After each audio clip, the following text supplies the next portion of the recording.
సతీష్ గారు, పాకిస్తాన్ లో మరోసారి సైనిక పాలన రాబోతోందనే సంకేతాలు వస్తూ ఉన్నాయి. ఈ సంకేతాలు ఇచ్చింది ఎవరో కాదు, పాకిస్తాన్ ఫీల్డ్ మార్షల్ అసిం మునీర్ కి చాలా క్లోజ్ అయిన పాకిస్తాన్ హోంమంత్రి నఖ్వీ. అంటే స్వతంత్రం వచ్చిన తర్వాత, అంటే భారత్ కి పాకిస్తాన్ కి ఒకేసారి స్వతంత్రం వచ్చింది. వచ్చిన తర్వాత ఎక్కువ కాలం అక్కడ సైనిక పాలనే జరిగింది. మరోసారి సైనిక పాలన రాబోతోంది. షహబాజ్ షరీఫ్ ప్రభుత్వాన్ని దించేయబోతూ ఉన్నాడు అసిం మునీర్ అనేది జరుగుతోన్న చర్చ.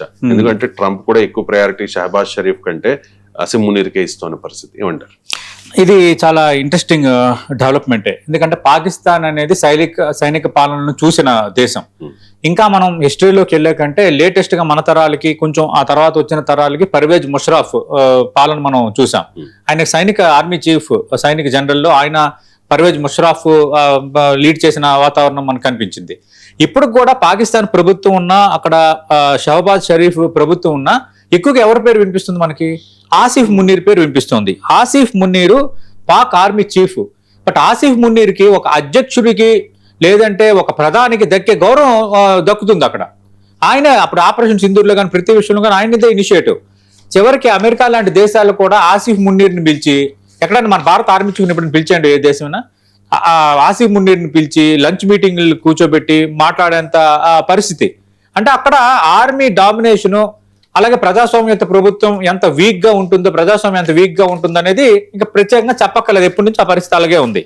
ఇప్పుడు లేటెస్ట్ గా తిరిగి సైనిక పాలన రాబోతుందా పాకిస్తాన్ లో అంటే అవును అన్న సమాధానమే చాలా బలంగా వినిపిస్తోంది. ఎందుకంటే లేటెస్ట్ గా మనం చూస్తే ఈ పాకిస్తాన్ ఎకనామిక్ సమ్మిట్ అనే కార్యక్రమంలో రావల్పిండి దీంట్లో నఖ్వీ ఎవరైతే ఉన్నారో హోంమంత్రి మొహ్సిన్ నఖ్వీ, ఆయన మాట్లాడిన వ్యాఖ్యలు మనం జాగ్రత్తగా గమనిస్తే ఆయన ఏమన్నారు? దేశంలో గడిచిన 80 ఏళ్ల పాలనా వ్యవస్థ పూర్తిగా కొలాప్స్ అయిపోయింది. న్యాయమూర్తులు, ఐఏఎస్ అధికారులు, రాజకీయ నాయకులు కలిసి చేసిన అతిపెద్ద అవినీతి కుంభకోణాన్ని బయట పెట్టానని ఆయన ప్రకటించారు. సాధారణ మంత్రి మాట చెబితే వేరు, కానీ నఖ్వీ పాక్ ఆర్మీ చీఫ్ ఆసిఫ్ మునీర్కి అత్యంత ఆప్తుడు, సైన్యానికి బ్లూ ఐడ్ బాయ్. అలాంటి వ్యక్తి నోటి నుంచి మాటలు రాగానే షహబాజ్ షరీఫ్ ప్రభుత్వాన్ని కూల్చేసి సైన్యం అధికారంలోకి తీసుకోబోతుందని చర్చ అయితే ఇప్పుడు దవానాల వ్యాపిస్తోంది. నఖ్వీయే కావచ్చు పాక్ ప్రధాని. ఎందుకంటే నఖ్వీ గతంలో కూడా చాలా నర్మగర్భ వ్యాఖ్యలు, కొంత ప్రభుత్వాన్ని ఇరుకుని పెట్టే వ్యాఖ్యలు చేశారు. ఆసిఫ్ మునీర్కి అత్యంత సన్నిహితుడు. ఈ నేపథ్యంలో ఖచ్చితంగా మళ్ళీ సైనిక పాలనకు పాకిస్తాన్లో ఛాన్స్ ఉందనేది ఇప్పుడైతే తెలుస్తోంది. అంటే సొంత ప్రభుత్వంలో ఉంటూ పరిపాలన కుప్పకూలిందని హోంమంత్రి అంటే దాదాపు ఎక్కడ నెంబర్ 2ఏ ప్రభుత్వం ఇంకా మొత్తం ఇక్కడ పరిపాలన కుప్పకూలిపోయింది అని అన్నారంటే what it indicates it's clear indicates ఖచ్చితంగా సైనిక పాలనకు ఛాన్స్ ఉంది, లేదంటే ఒక వర్గం వేసే ఛాన్స్ ఉంది. ఆసిఫ్ మునీర్ అండ్ టీం కొంత ప్రొవోక్ చేస్తే నఖ్వీని రేపొద్దున్న ప్రధానిగా నిలబెట్టి మొత్తం ఆసిఫ్ మునీర్ వ్యవహారాన్ని నడిపే అవకాశాలు కూడా ఇక్కడ కనిపిస్తున్నాయి.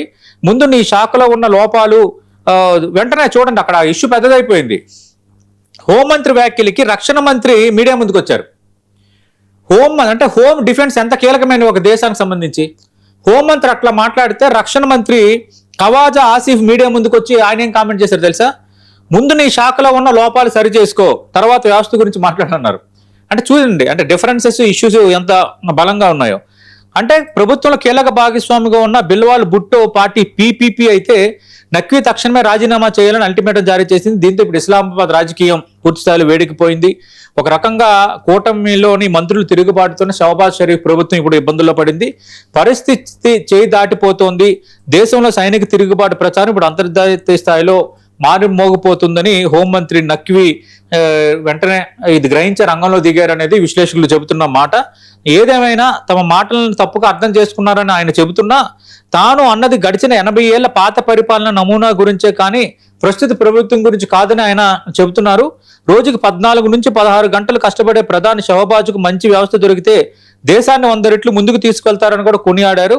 షహబాజ్ ప్రభుత్వం తన 5 ఏళ్ల పదవీ కాలాన్ని 2029 వరకు సురక్షితంగా పూర్తి చేస్తుందని స్పష్టం చేశారు.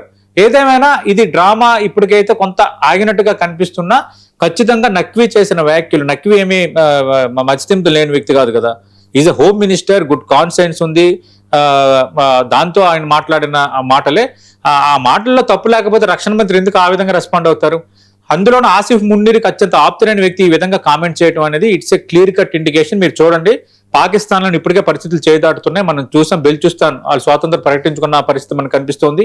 పిఓకల పరిస్థితులు కూడా బాగలేదు, ఆర్థిక పరిస్థితి ఆగమాగం అయిపోయింది. అలాగే మనం సింధు జలాల ఒప్పందానికి సంబంధించి ఎప్పుడైతే మనం కట్ చేసామో ఒక రకంగా తీవ్ర ఆహార సంక్షోభాన్ని కూడా వాళ్ళు ఎదుర్కొంటున్నారు, వ్యవసాయ సంక్షోభాన్ని. ఇలా మూడు వైపులా ఇబ్బందుల్లో ఉన్న పాకిస్తాన్ కు ఇది ఒక పెద్ద సమస్య. రానియండి, ఇప్పుడు నెక్స్ట్ సైనిక పాలన వస్తుంది, రావడం ఖాయం. నేను చెప్తున్నా కదా, పర్వేజ్ ముషరాఫ్ తర్వాత మళ్ళీ ఆ లక్షణాలు కనిపించిన వ్యక్తి ఆసిఫ్ మున్నీర్. మధ్యలో మిగతా వాళ్ళు వచ్చారు కానీ అంత ఓవర్ యాక్షన్ చేయలేదు, వాళ్ళ పరిధిలోనే ఉన్నారు. ఈ ఆసిఫ్ మున్నీర్ అనే వ్యక్తి లిమిట్ దాటాడు, ప్రభుత్వాన్ని మించి వెళ్తున్న వాతావరణం క్రియేట్ అవుతుంది. మిగతా దేశాలు కూడా ఎంటర్టైన్ చేస్తున్నాయి. ఇప్పుడు నఖ్వీ, హోంమంత్రి నఖ్వీ కూడా అత్యంత ఆప్తుడు ఆసిఫ్ మున్నీర్. ఖచ్చితంగా ఇది ఈ చేసిన వ్యాఖ్యలను ఇప్పటికి ఇదేదో సామరస్యంగా పరిష్కరించబడిందంటే అది అంతకు మించిన మనం అలా నమ్మడానికి లేదు. ఖచ్చితంగా పాకిస్తాన్ లో సైనిక పాలన రాబోతుంది. ఆసిఫ్ మున్నీర్ వ్యక్తి మెంటాలిటీ, ఆయన స్టెప్స్, ఆయన యాటిట్యూడ్స్, ఆయన యాక్షన్ ఆఫ్ వార్ ఇవన్నీ చూసిన తర్వాత నేను కట్టుగా చెప్తున్నా, ఏదో ఒక రోజు సైనిక పాలన వస్తుంది. ఆ సైనిక పాలనకి అయితే నఖ్వీ లేదా ఆసిఫ్ మున్నీర్ సారథ్యం వహిస్తారు. ఇది మాత్రం పక్కా.